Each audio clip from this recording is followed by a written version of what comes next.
She stood in my kitchen,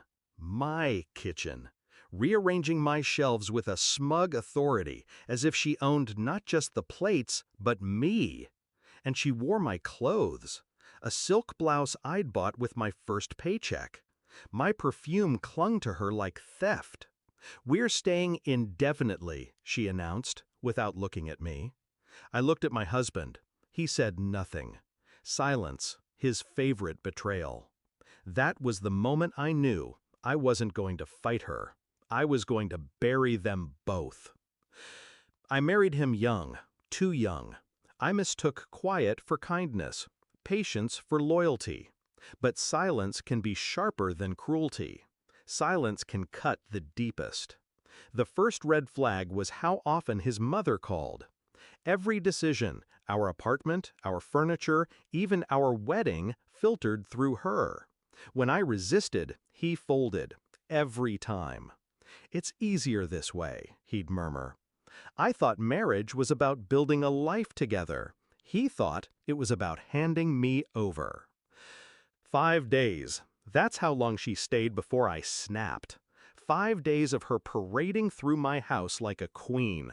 5 days of her pawing through my closets, sleeping in my bed when she pleased, critiquing my cooking in the very kitchen I'd designed down to the tiles. 5 days of his silence, his refusal to defend me. I didn't argue. I didn't scream. I smiled, nodded, played the obedient hostess. Inside, I was cataloging every insult, every trespass, every weakness. On the third night, while she soaked in my bath with champagne in hand, I walked into the garage. His car, paid off with my money. The deed to the house, also mine, bought before the marriage, my name alone. Every bill, every payment traced back to me. He had contributed nothing. They thought they were suffocating me in my own home. They forgot whose name was on the deed.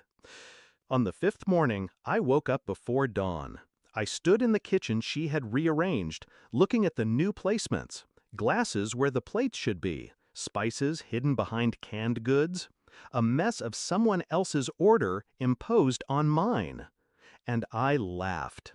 That laugh was freedom, because in that moment I stopped being their victim. I became their executioner.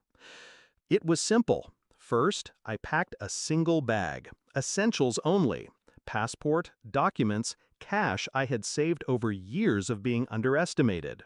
Second, I called my lawyer, quietly, efficiently. I wanted separation papers filed by the end of the week. No warning, no discussion. Then I called the bank, froze every joint account, transferred my private funds to an untouchable trust. By noon, I had vanished. I didn't leave a note. I didn't say goodbye. Instead, I arranged something better. That evening, a courier arrived at the doorstep, a large envelope in hand. Inside, eviction papers, legal notice, proof of ownership. My husband and his mother stood there stunned. As the courier explained, they had 72 hours to vacate.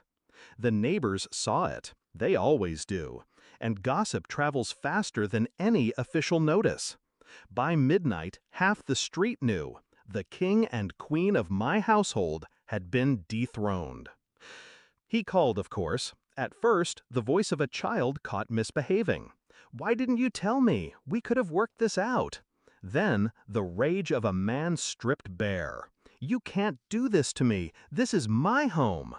I let him scream, let him spit words he could never retract.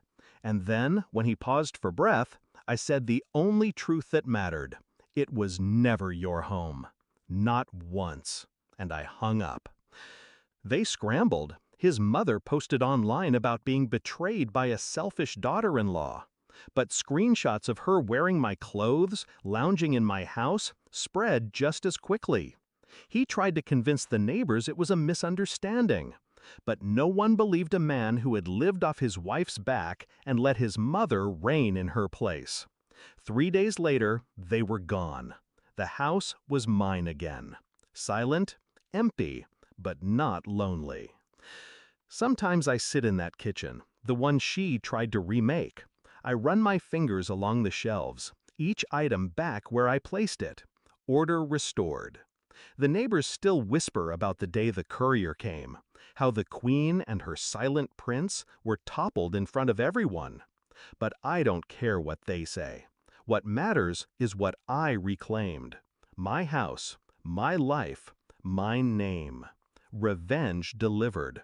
And for the first time in years, peace.